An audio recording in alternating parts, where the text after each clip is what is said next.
Bienvenidos a Psicogenia. El tema de hoy, la moda de ser bipolar. ¿Te has preguntado por qué existen tantas personas dispuestas a autodenominarse como bipolares o denominar a otros como bipolares? ¿Por qué esa facilidad para intentar describir situaciones de cambio anímico a las cuales tratan de rotular con este término de trastorno bipolar? Bueno, esta pregunta me llevó a indagar un poco en la historia del trastorno como tal. Y para hablar un poco del contexto histórico, haré referencia al libro titulado La invención de los trastornos mentales, escrito por Héctor González Pardo, que es un doctor en biología, y Marino Pérez Álvarez, doctor en psicología. Bien, en su libro encontré que a partir de 1980 existe el trastorno bipolar en los manuales diagnósticos de psiquiatría. Sin embargo, estos manuales diagnósticos existían antes de 1980, pero lo que hoy en día se conoce como trastorno bipolar, antes de 1980 se denominaba como trastorno maníaco depresivo. Estos autores, en este libro, hacen referencia de que la psiquiatría y las empresas farmacéuticas, más o menos trabajando de manera mancomunada a lo largo de la historia, ponen en juego una serie de estrategias de marketing que les permiten difundir, crear también trastornos, crear medicamentos y poder difundirlos. Bien, en este sentido, se podría interpretar que el cambio de trastorno maníaco depresivo por trastorno bipolar podría obedecer a una estrategia de marketing. Si bien es cierto, no es algo que se pueda verificar como tal, sin embargo, lo que sí es verificable es que el término bipolar o trastorno bipolar tuvo una gran difusión y una gran aceptación por las personas. Tanta aceptación al punto que hasta se autodenominan algunos como bipolares por estos pequeños cambios que a veces consisten en que por la mañana pueden estar tristes y por la tarde alegres, o por la mañana irritables y por la tarde alegres, y que tratan de definir dichos cambios como una bipolaridad. También hay que reconocer que el cambio de trastorno maníaco depresivo por trastorno bipolar es un cambio significativo. De hecho, la expresión trastorno maníaco depresivo es una expresión que, por el solo hecho de cómo suena, da la idea de que implica una situación bastante más grave, bastante más peligrosa o problemática, por así decirlo. De hecho, si el término trastorno maníaco depresivo existiese hasta la actualidad, no sé cuántas personas estarían dispuestas a decir yo soy un maníaco depresivo.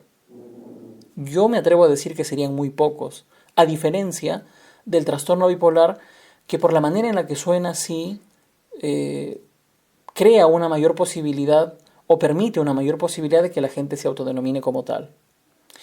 Entonces,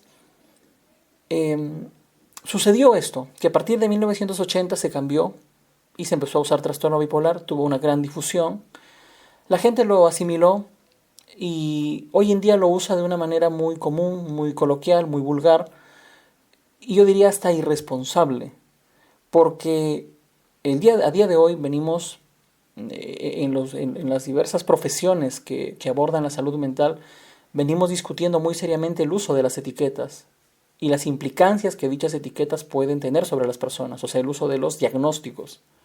¿Qué implicancias puede tener diagnosticar a alguien de depresivo? ¿Qué implicancias puede tener diagnosticar a alguien de esquizofrénico?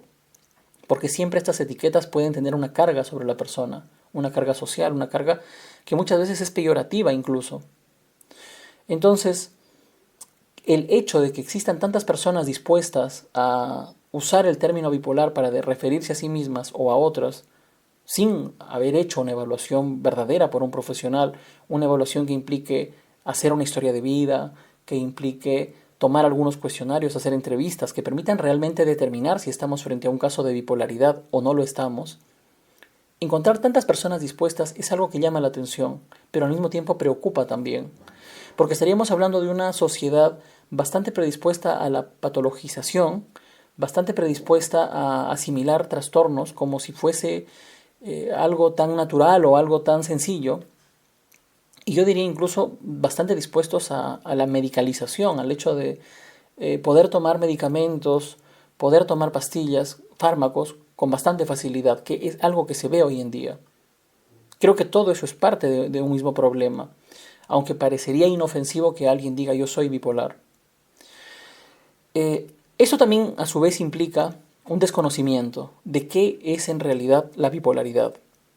Si bien es cierto, les he hecho referencia a este libro de la invención de los trastornos mentales para describir un poco la historia y también describir que en este proceso de crear manuales diagnósticos, que hoy en día se conocen como DSM, en este caso estamos en la edición 5, si bien es cierto, todo esto ha sucedido, pero también quiero mencionar los criterios que hoy en día existen dentro de estos manuales para poder diagnosticar a alguien de bipolar. O sea, ¿qué es estrictamente una persona bipolar? La bipolaridad implica que la persona padezca de manía. Bien, la manía es un estado de ánimo que se caracteriza por una energía excesiva. Es tanta la energía que la persona tiene hasta una fuga de ideas, pensamientos que van a gran velocidad, mucha energía, a tal punto que las personas, por esta excesiva energía que experimentan, necesitan dormir muy pocas horas. Con pocas horas sienten que han recuperado todo. Tienen ideas de grandeza, tienen ideas de hacer muchas cosas. Como coloquialmente se dice, tienen ideas de comerse el mundo.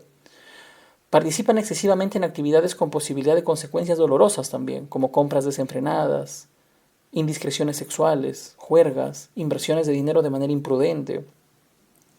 De tal manera que esto es la manía.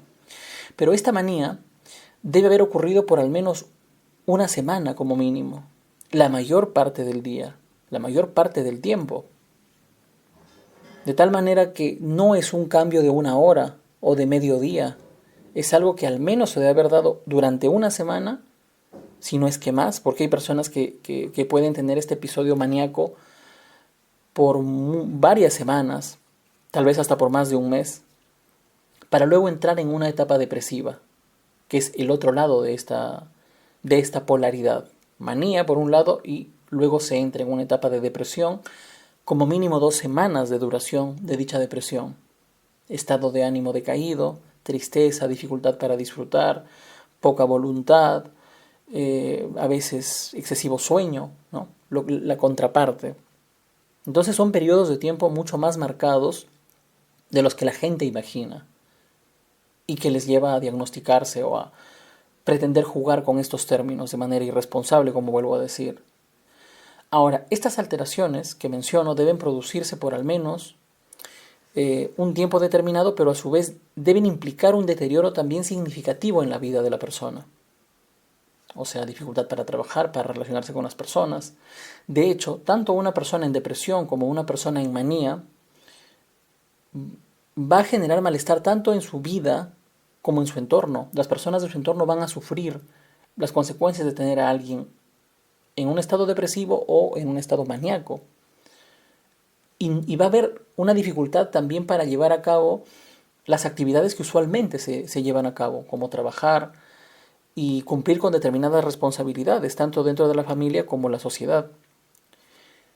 Otro de los criterios que estos manuales diagnósticos involucran es que estas alteraciones no pueden deberse al consumo de una sustancia o de una droga. Deben ser alteraciones que se precipiten, que se generen de una manera espontánea, que no obedezca a que la persona ha consumido determinada sustancia, sino que de manera espontánea se presentó. Bien, entonces esta es la verdadera bipolaridad. Y es importante tenerlo presente y tenerlo claro, para no jugar con estos términos, para no diagnosticarse, para no tener esa tendencia a la sobrediagnosticación, vamos a decirlo así, a diagnosticar por las puras a alguien, e incluso a la medicalización. Tengamos en cuenta que son términos bastante serios, que cuando una persona realmente está diagnosticada como bipolar, va a implicar muchas veces que tome medicación y que reciba o que requiera un tratamiento psicológico. E incluso la familia recibir un acompañamiento porque necesitan saber cómo manejar dicha situación. Entonces tengamos muy presente el uso responsable, el uso correcto de los términos psicológicos, de los diagnósticos como tal. Cada uno de estos tiene sus implicancias y también en cada uno de estos he podido ver a personas que con mucha ligereza se pueden denominar no solo bipolar, hay quienes se denominan depresivos o esquizofrénicos, sin tener una comprensión correcta de estos términos y de lo que involucran como tal. Por ese motivo es que consideré importante presentarles este tema y nos encontraremos en un siguiente podcast.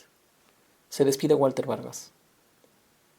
Si quieres agendar una sesión psicológica con nosotros, escríbenos al WhatsApp del número que figura en pantalla.